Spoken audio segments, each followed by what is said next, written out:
It all begins in a desert where a lone child stumbles along gnawing on a human finger searching for his mother. A few miles away, a car drives down a road that abruptly ends in the middle of the desert.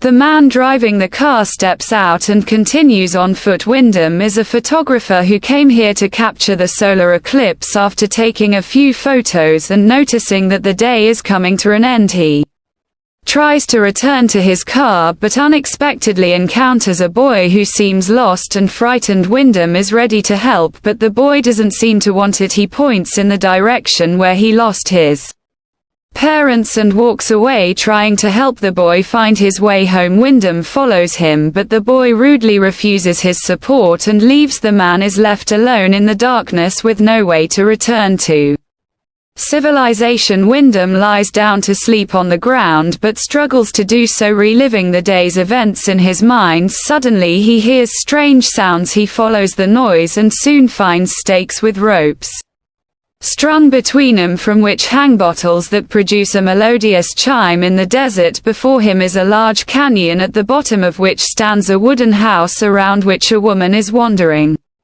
singing a song. Wyndham asks for help, but she enters the house as if not hearing his pleas. He finds an iron ladder leading down and begins to descend. However, the ladder only reaches halfway down the canyon, and from there it's just an ordinary rope ladder. Wyndham overcomes both and approaches the house. He knocks persistently at the door but receives no answer, so Wyndham opens the door himself and enters. The woman standing at the stove greets him calmly as if she had been expecting his arrival. She offers him dinner, and although he refuses, she serves him some soup and places it before him on the table. Wyndham is grateful for her hospitality but continues to ask questions about how to leave this strange place. He tells her about the boy he met and asks for water. The woman named Elena suggests that he rest until morning, and Wyndham gratefully accepts her care. He lies down in the bed she points out, observing serving as Eleanor tidies herself and notes that she is young and beautiful. The next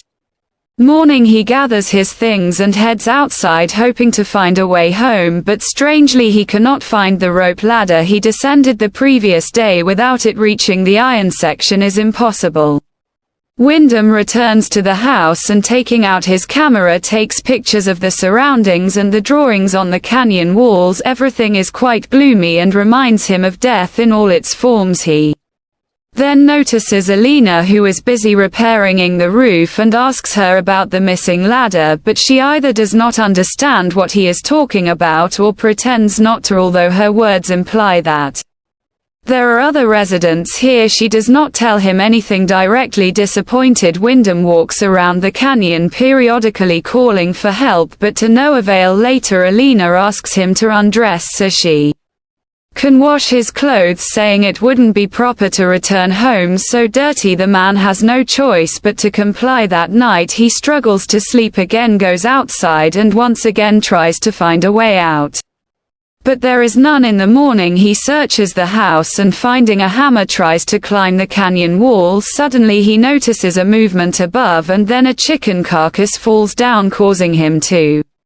lose his balance and fall. Wyndham regains consciousness in the darkness. His leg is injured by his own hammer and he cries out in pain. Elena rushes to help him, but she does not answer his questions about the children he saw on the cliff. For several days he drifts in and out of fever, unable to distinguish between night and day, unsure if he is truly seeing children around him. But the day of recovery comes. Limping, Wyndham makes his way outside. He demands that Elena tell the children above to pull him out of there, but she pretends not to understand him. She offers him to stay, promising to take care of him and ensure his well-being, but Wyndham doesn't need this. He wants to return home to his work. He rudely pushes Elena away, rejecting any help. The man examines his leg and realizes that it will be a long time before he can use it fully. Suddenly he hears voices from above and looks up to see the boy holding a little girl by the hand. The pair cheerfully ask how they can help, and upon learning that Wyndham wants to climb up, the boy promises to bring ropes and pull him out with his winch, but before leaving he asks a rather strange question about Wyndham's favorite color. Wham replies that it's red and begs them to hurry. The boy and girl leave and Wyndham checks his wallet in his pocket, not intending to return for his other belongings. Suddenly a rope falls from above and the same boy advises him to tie himself tightly, which Wyndham does. They begin to pull him up and the man is already anticipating his rescue, but about halfway up the rope stops dangling over the canyon. Wyndham screams, then tries to climb the rope himself but lacks the strength and ends up hanging helplessly under the merciless sun. He regains consciousness from moisture, but when he looks up he sees the boy spraying him with a hose, mocking the helpless man. Several other children appear on the cliff, ranging from very young to older teens. They are all dressed in clothes obviously taken from other people, and behave inappropriately, taunting Wyndham. They start swinging the rope, causing him to crash into the canyon walls. Instinctively calling out for help from Alina, he sees the woman shouting angrily at the foolish children and loses consciousness after another blow to the wall. That night he wakes up in bed and immediately tries to get up. Alina doesn't understand where he is headed, but Wyndham is willing to do anything to escape. The woman explains that the children are homeless, gathered in the desert together, surviving as best they can. Neither of them notices that while they talk, the children stand on the cliff watching the house's windows burn. The next day Wyndham watches as Alina releases a bird, envying its ability to fly. The woman brings him a spare set of clothes from somewhere, and although he didn't ask for them, he is touched by her care. Time passes. One day Wyndham plants a small garden at the bottom of the canyon. Occasionally the children bring them various items, food and drinks, which surprises Wyndham since there are no stores around. He doesn't understand their behavior. First they feed him, then they mock him, but Alina accepts it all as normal. The man becomes more involved in the household, marveling at Alina's quiet demeanor. One night he tries to ask her questions, which are interrupted by cries from the yard. Alina advises Wyndham not to go outside when the children behave like that, but he rushes out into the night and sees the boys dressed in outlandish clothes gathered around the house. They start taunting him, pushing and beating him, but suddenly disappear into the night. Wyndham demands answers from Alina. Who are these children? Why do they live here? And why does she stay in this horrible place? But the woman remains calm, not admitting that she is a prisoner. That evening she comes to Wyndham. The man, starved for female attention, eagerly welcomes her. Time passes and the first sprouts appear in Wyndham's garden. One day the boy in the cap calls to him from above. He is friendly and promises to bring some soda. Wyndham returns to his plants and unexpectedly finds a wedding ring and car keys buried in the sand. That evening Alina shows him a portrait of a woman, calling her the first mother. She confesses that she is expecting his child. Stunned, Wyndham can't believe his ears. He never wanted to have children here, especially with a woman he barely knows. He yells at Alina, but he has no choice but to accept it. The next morning he finds his garden destroyed by local birds, but Alina willingly helps him replant, which earns his gratitude.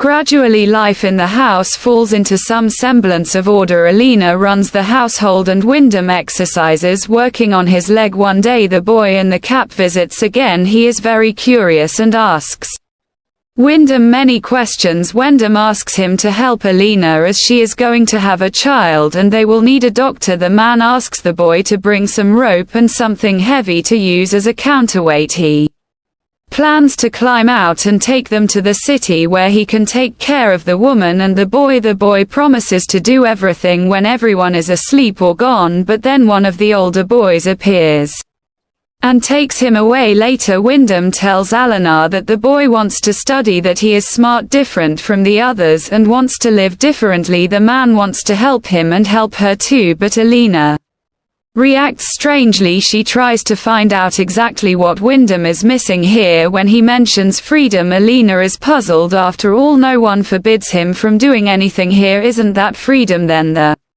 man tells her about the outside world, remembering the ocean and a cheeseburger. Alina doesn't know what that is, so Wyndham explains what the dish consists of. The woman admits that her mother used to say that mirages live outside, but here in the desert everything is real. Wyndham takes out his camera and shows her the photos he took on the day he ended up here, but what impresses the woman is not the solar eclipse but a random shot in the car with music playing in the background. At night he has nightmares about the terrifying faces of the children mocking someone. In the morning he hears Alina's terrible scream from the yard, and rushing outside he sees the boy in the cap crucified over the canyon on wires. The savages stand on the cliff laughing. The woman suddenly declares that brothers wouldn't do such a thing. She accuses Wyndham of killing her son and strikes him on the head with a board. When he comes to, Wyndham finds himself in a cage. Despite his pleas and begging, Alina has no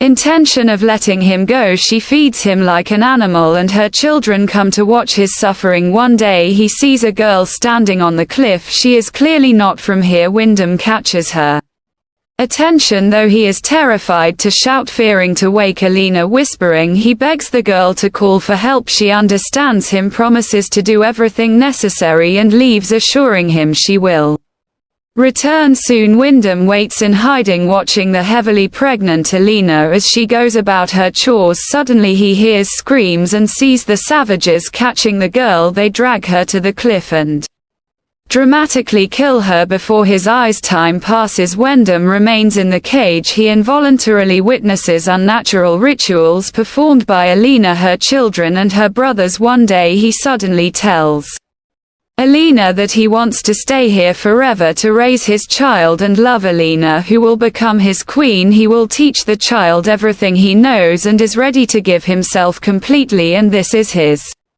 choice. But hearing the word choice, the woman laughs. He never had one. He is just a seed blown here by the wind, and this child is only hers. The man will stay in the cage until the baby is born. After that, nothing in the desert goes to waste. Finally, the day of birth arrives. Alina screams in the house as Wyndham paces in the cage. The woman reaches him begging for help as she has never had such a difficult birth before. She releases the man from the cage and he does his best to ease her pain. The children stand on the cliff watching what is happening. Suddenly Wyndham sees ladder descending from above, but Alina cries out and he stays by her side. The child is born at the moment of the solar eclipse. Wyndham takes the baby girl in H's arms and kisses her, overjoyed to be a father. Alina begs him to give the baby to her, and when she receives the child she promises to feed and protect her until she becomes the new mother. Then she will fulfill her purpose just as Wyndham has fulfilled his now.